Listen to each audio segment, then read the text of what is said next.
A few of you have been wanting me to talk about this new latest update that has come out involving Malcolm X and his assassination, his murder, however you want to put it. Because that's not to say that the man died, because he didn't just die. And die means he died of natural causes or some kind of an illness, and that wasn't the case. And to be honest, what came out while it is new information, is not surprising information, especially since that information came out about Dr. King, of him being taken out by the government, because that was proven in court, like in 1999, where they took the government to court and won, which is not an easy thing to do. And I hope that the family of Malcolm X take whoever to court that they need to take to court with this new revelation. So in case y'all haven't heard, they said that there was this letter that came from a former cop that basically implicated the NYPD in his murder. Are we surprised? And why even mention anything now, considering this man has been dead since the 60s? It is now 2021. But I guess we'll have to entertain it for the time being. So I'm going to go ahead and read this article coming from the New York Post and see what they talk about. Malcolm X's family has released a letter it says was written by a deceased New York cop claiming the NYPD and FBI were behind the 1965 Harlem assassination of the civil rights activist. Malcolm X was gunned down at the Audubon Ballroom in Manhattan a year after breaking ranks with the Nation of Islam. 3 members of the Black separatism group, and I don't know why they call it a separatism group, were convicted in the shooting. On Saturday, some of Malcolm X's daughters released a letter attributed to a former undercover NYPD officer, Raymond Wood, at the site of the former hotel on 165th Street. So this letter was written by this Raymond Wood all those years ago and is just now getting uncovered to this year. It is just now being put out there to the world. The family members were joined by Reggie Wood, a cousin of the late officer. In the letter, Raymond Wood allegedly wrote that NYPD supervisors pressured him into luring 2 members of Malcolm X's security details into committing crimes that led to their arrest in the days before the activist was slain. Now, I'm going to go ahead and read the entire letter because I'm looking at it right now on my screen, on my phone screen. And it was written January 25th, 2011. So it was written over 10 years ago. And they're just now putting it out. I, Raymond A. Wood, being of sound mind and body, wish to confess the following. I was a black New York City undercover police officer from April 1964 through May of 1971. I participated in actions that in hindsight were deplorable and detrimental to the advancement of my own black people. Wow. My actions on behalf of the New York City Police Department were done under duress and fear that if I did not follow the orders of my handlers, I could face detrimental consequences. Presently, I am aging with failing health. Recently, I have learned of the death of Mr. Thomas Johnson and are deeply concerned that with my death, his family will not be able to exonerate him after being wrongly convicted in the killing of Malcolm X. The facts are as follows. April 17th, 1964, I was hired by the New York City Police Department. Without training, I was immediately assigned to the BOSSI investigation unit. My job was to infiltrate civil rights organizations throughout New York City to find evidence of criminal activity so the FBI could discredit and arrest its leader. So basically, he was hired as an informant. Think that whack bitch ass now deceased William O'Neill. After witnessing repeated brutality at the hands of my coworkers, I tried to resign. Instead, I was threatened with arrest by pinning marijuana and alcohol trafficking charges on me if I did not follow through with the assignments. Under the direction of my handlers, I was told to encourage leaders and members of civil rights groups to commit felonious acts.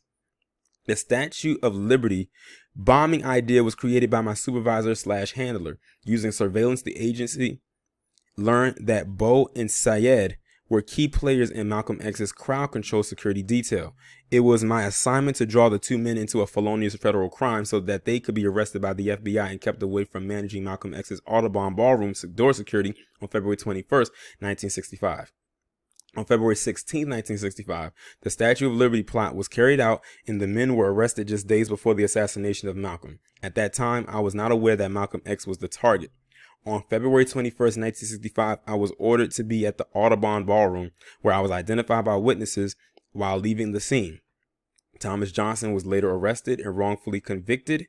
to protect my cover and the secrets of the FBI and the NYPD. I have placed my full confession into the care of my cousin Reginald Wood Jr. I have requested that this information be held until after I have passed away. It is my hope that this information is received with the understanding that I have carried these secrets with a heavy heart and remorsefully regret my participation in this matter. Signed, Raymond A. Wood. Wow. That, like, this is some new shocking revelation. I must admit, I'm a bit like, okay, I am, but I'm not. Let's just put it like that. I am shocked, but I'm not shocked. If we want to put it that way. But that is crazy. That is crazy. That's wild. This says Manhattan District Attorney Cy Vance said last year that his office would reopen the case to investigate the long-held contentions by some historians and scholars that wrong suspects were arrested for the slaying. In the wake of the letter, Vance has released a statement saying its review of this matter is active and ongoing. The NYPD said it is cooperating with the prosecutor's effort. The NYPD provided all available records.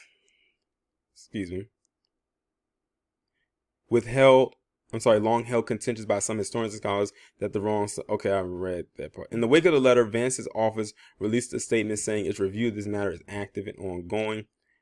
The NYPD has provided all records relevant to the case of the district attorney. The department remains committed to assist with that review in any way, Sergeant Edward Riley wrote in a statement to the Post on Sunday. Malcolm X's daughter says she always lived with uncertainty around the circumstances of her father's death. The FBI declined to comment. Of course they did. Look at who was around during that time. J. Edna Hoover. Like, come on. But that's crazy. That's a very interesting development with this story right here. But at the same time, it's like more of those Judases are out there, and they are still out there to this day plaguing the community, unfortunately. But wow. It's like, it makes you wonder what could have been if Malcolm X was still alive to this day. Where would he be at right now if he was still alive and breathing? It's like, those are the type of people that you wish were superhuman and could live forever, but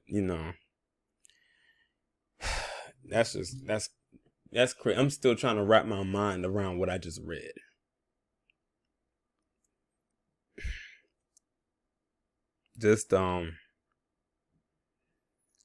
It's just unfortunate. I know I keep repeating it, but it just is like, this was a huge loss to the community. A huge loss. But like I said, that's what they used to do to all those groups. Those black groups back then. They had to infiltrate them. They had to get them up out of there. If you got too radical, it was time for you to go. You had to make your dramatic exit. And they had to get Malcolm up out of there by any means necessary, which is, of course, one of his most famous quotes.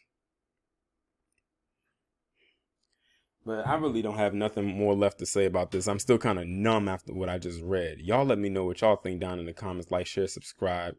If you haven't done so already, make sure that you text the number that is pinned down below so you can receive notifications every time I upload a new video.